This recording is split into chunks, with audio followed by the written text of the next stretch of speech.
ಎದ್ದೇ ಬಿಡ್ತಾರ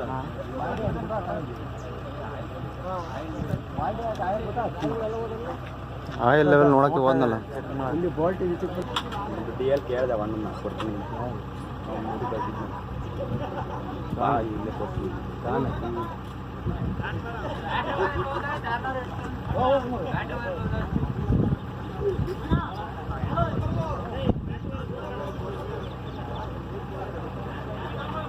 ಅವ್ನು ದಿನೇಶ್ ರೀ ಕೊಡ್ ತಗೊಂಡಿದ್ದ ಒಳಿಶಣದಾಗಿ